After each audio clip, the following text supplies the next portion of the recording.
Une station d'une capacité de 25 000 m3 par jour commence à sortir de terre. Nous sommes à Mbao dans le chantier de construction de la station de traitement des eaux usées dans le cadre du projet dépollution de la baie de Han. En compagnie de ses équipes et des responsables des entreprises en charge du chantier, Dr Cherdian, directeur général de l'ONAS, chargé de l'exécution du projet au pas de charge, sillonne le chantier histoire de constater de visu l'évolution des travaux en cours.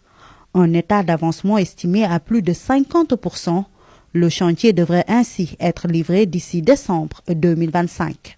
Ma visite aujourd'hui témoigne de l'intérêt que j'apporte pour sa finalisation rapide dans les délais, décembre 2025, qui sont actuellement sur lesquels actuellement nous sommes en train de travailler. Alors, le taux d'avancement est variable en fonction de l'eau. Donc sur le lot de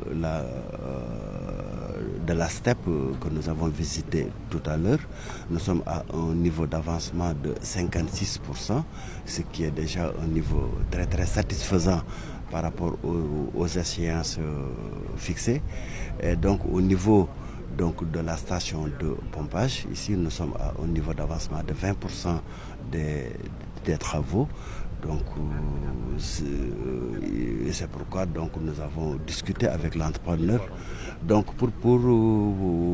encore mettre les bouchées doubles et permettre que nous puissions au moins au niveau de ce lot avoir une amenée d'eau qui permettra d'approvisionner la station en attendant que les autres lots, en particulier le lot concernant l'assainissement du port autonome de Dakar, qui est aussi partie intégrante de ce projet, puisse être terminé et permettre la pleine capacité de la station d'épuration.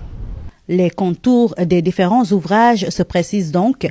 Cette station aura la particularité de traiter des eaux industrielles et promet d'être l'une des stations les plus performantes en Afrique de l'Ouest au regard de sa capacité de rabattement de la charge de pollution. Elle permettra la préservation de l'écosystème marin de la baie et l'amélioration de la situation sanitaire pour 500 000 habitants de 9 communes de Dakar. Nous avons 25 000 m3 d'eau épurée que nous allons rejeter en mer par jour. C'est 25 000 m3 d'eau qui pourraient être utilisés pour les objectifs de sécurité alimentaire chantier sur lequel le gouvernement est engagé.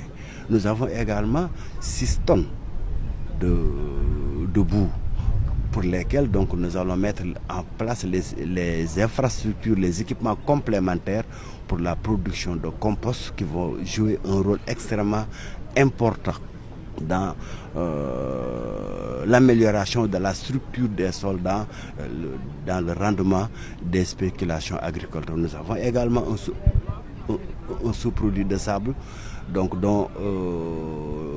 nous devons encore estimer en fonction de la caractérisation des eaux qui vont être amenées, mais qui vont être utilisables dans des objectifs de construction de génie civil, etc. Et pour lesquels ONAS développera de plus en plus l'économie circulaire.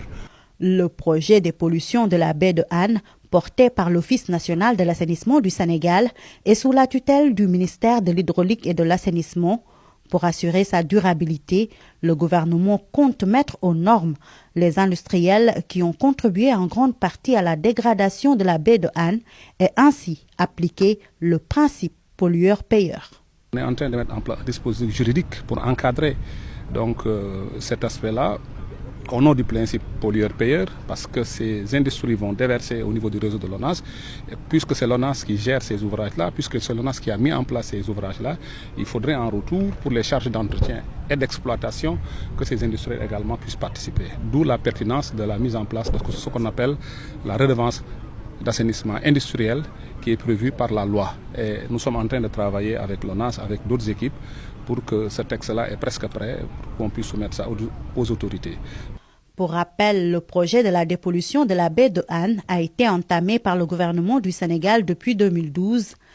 Parmi ses partenaires stratégiques, on retrouve l'Agence française de développement AFD, l'Agence néerlandaise Invest International Public Project, l'Union européenne et la China Development Bank.